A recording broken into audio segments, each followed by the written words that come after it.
Novel menikah saat SMA Part 8. Derasnya rintik hujan dan gemuruh petir tak kupedulikan ketika kau tahu bahwa aku mencintaimu. Kamu bagaikan hujan dan aku hanyalah rintik bumi yang gersang, yang kalau turun-turun kamu sirami aku dengan rintik kebahagiaan. Saat ini, Bunga baru selesai membaca satu episode novelnya yang ada di internet. Sekarang sudah pukul 5 sore, tapi Boy belum juga kembali ke rumahnya. Tok tok tok. Bunyi pintu kamar Bunga pertanda ada orang yang datang ke kamarnya. Mama, ada apa, Ma? Aku kira Boy, ucap Bunga. Iya, emangnya Boy kemana? Tanya Mama Bunga. Mungkin ada urusan, jawab Bunga singkat. Ya udah, Mama cuma mau bilang nanti Mama mau ke Bandung mungkin 1 atau 2 harian sama teman-teman Mama, dan Papa katanya mau keluar kota 1 minggu, ucap Mama Bunga. Oke Ma, hati-hati ya Ma, balas Bunga. Iya, tapi kamu jangan lupa jadi istri yang baik untuk Boy ya, ucap mamanya dan berlalu pergi. Dia aja jadi suami gak baik. Aku aja tadi gak diantar pulang, malah ditinggal aja tanpa bersalah, gumam Bunga dan membanting pintu kamarnya keras. Ceklek. Bunga yang mendengar pintu kamarnya dibuka. Ada apa lagi, Ma? Iya, aku akan jadi istri yang baik kok, ucap Bunga kesal tanpa melihat orang yang membuka pintu itu. Oh, kamu mau jadi istri yang baik. Kalau gitu kamu harus mau pindah ke apartemen aku saja sekarang, ucap Boy yang masuk ke kamar tadi bukanlah Mama Bunga. Hah? Loh, kapan lo pulang?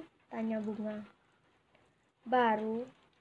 Kemasi barang-barang lo, sekarang kita akan tinggal di apartemen gue, titah Boy. Gue gak mau, lo aja pergi sana, ucap Bunga.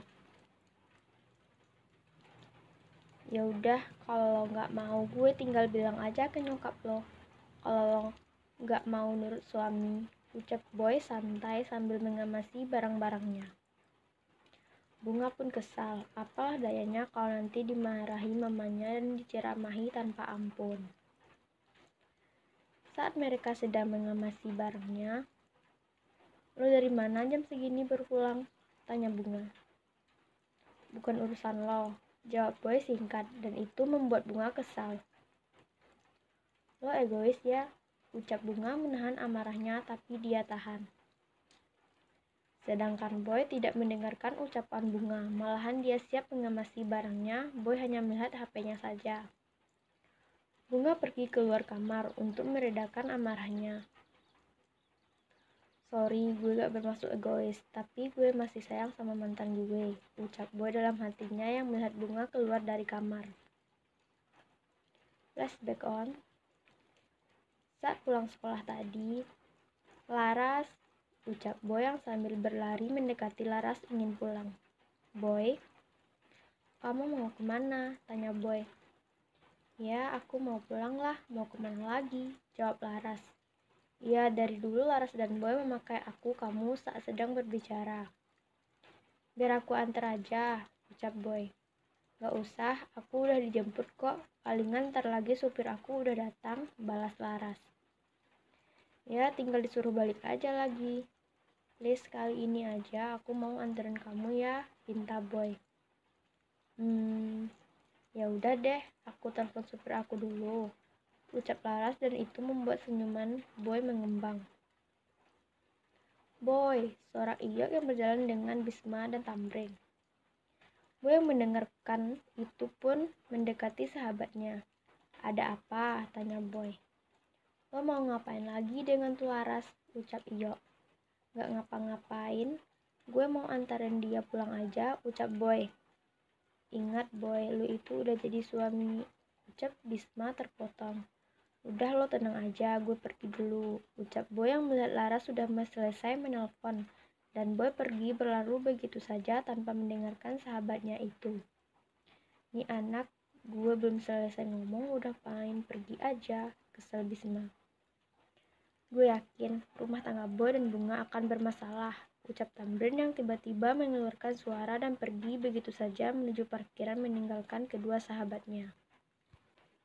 Gue, sudahlah, Boy itu keras kepala, ucap Bisma yang frustasi dan pergi juga ke parkiran.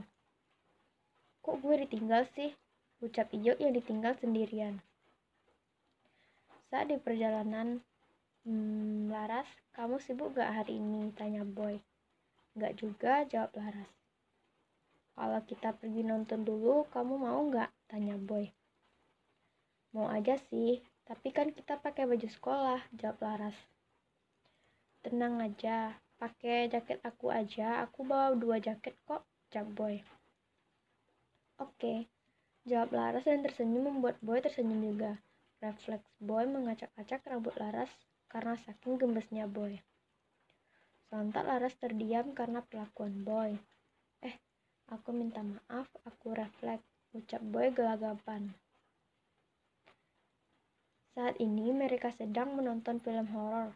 Saat adegan ada penampakan hantunya, refleks Laras takut dan menutup matanya ke dada bidang Boy sambil meluk Boy. Hal itu membuat hati Boy berbunga dan bahagia. Boy pun balas pelukan Laras.